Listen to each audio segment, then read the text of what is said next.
So Sundance has an online option to watch Selena y los Dinos, the documentary, and I did that last night. So I'm going to share with you my key takeaways, but some of the sort of honorable mentions of takeaways, right, is that you get to see Selena for the first time annoyed, right? A lot of the media and a lot of interviews is all smiles and laughing, but we also get to see her annoyed, which I found super comical, and super on point because she was a 20 something year old, right? She was still a young girl. But there are other things to learn. So let's get into my key takeaways from all of this. Number one, Abraham was right. So, in light of everything that has come out about the entertainment business in recent years, we now know that the press was very unfair to Abraham.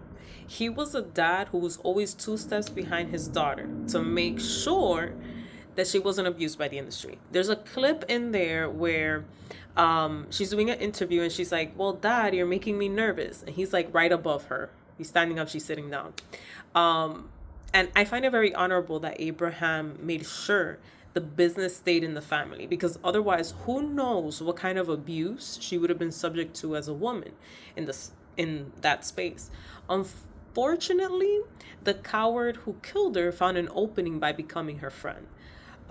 So I 100% support the family consistently keeping her memory alive. And I don't see it as a cash grab.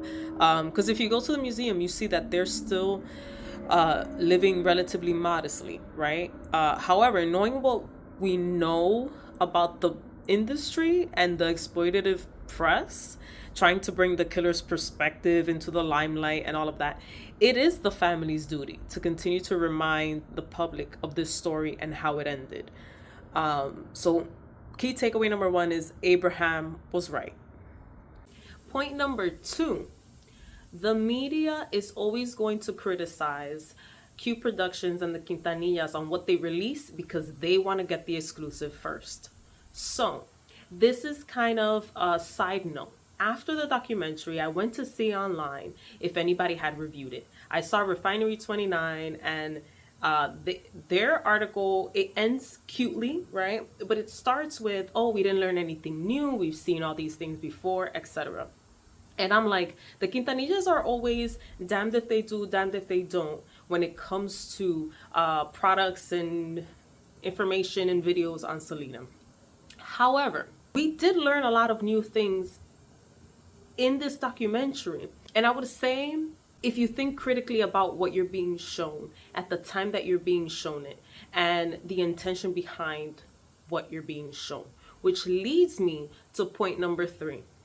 Point number three is absolutely the most important point of what we got from this documentary, because it kind of sums up the purpose of this documentary, in my opinion. And the point is, Selena never belonged to us. Selena's legacy and her person belongs to her family. Selena Quintanilla Perez, right? And it's interesting to me, many years ago, people were discussing why she was still referred to as Selena Quintanilla. She's married, this, that, and the other.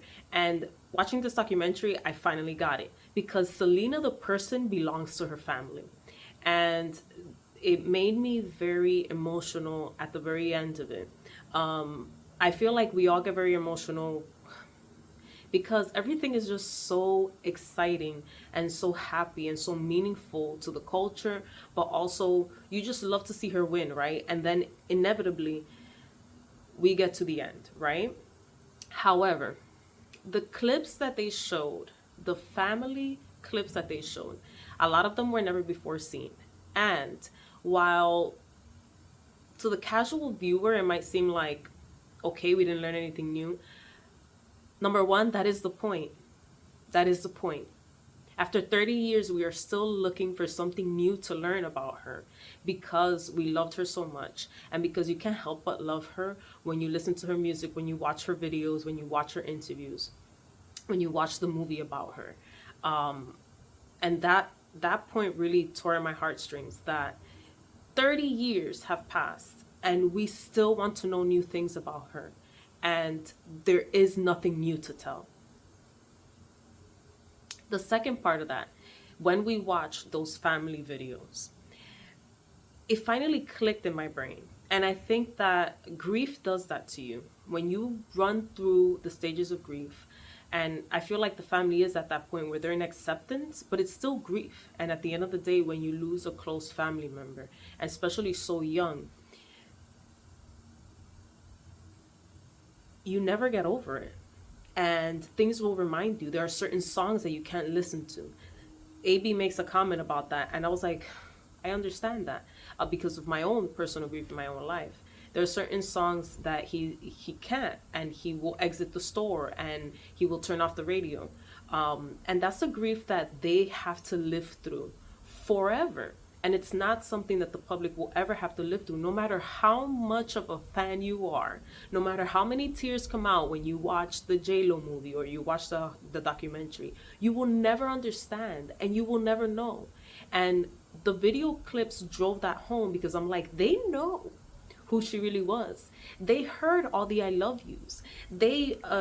Chris, he reads one of her letters to him when she wanted to get married to him, and she was, frustrated with the whole thing. Um, that grief is not something that we will ever live with because we didn't know her in person. So that conclusion that I got to yesterday after so many years, I was alive when she was alive. I was a small child and I grieved her death as well. And it shocked everyone. But yesterday, watching those videos that humanized her even more. Listen, we didn't need for her to be humanized, but it drove home the fact that she belongs to them, to her family. And I remember many, many years ago, I believe it was Suzette, she said that they had a ton of family videos and outfits and things of hers that they would never release to the public. And I think in the year 2025, there are many reasons why now they're releasing some of it. And part of it is I think they've reached a certain point of acceptance in the grief, but also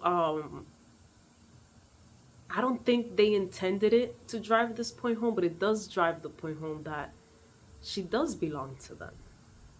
And I left that screening or that online screening thinking to myself, what a beautiful way to drive that point home and remind us that, this can happen to anyone, right? She just happened to be a very talented person that became famous. This can happen to anyone, and no one will ever understand the kind of grief that they have to go through. And not just the what ifs, right? Because the media has focused so much on what she would have became and if this would have happened or that would have happened. And for them, they wanted to see her children. They wanted to see her grow old and grow old with her.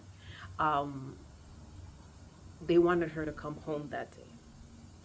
And I think that's the most important part of the documentary. And I hope that everybody watches it because on the surface level, you're going to think, hey, I've seen a lot of this stuff before, or I'm hearing a lot of the same songs. But when you reach the end of the documentary and you see the reactions after 30 years, you start to realize that this truly was a person behind the superstar, and that the people that are left behind are always going to carry around the baggage of that loss.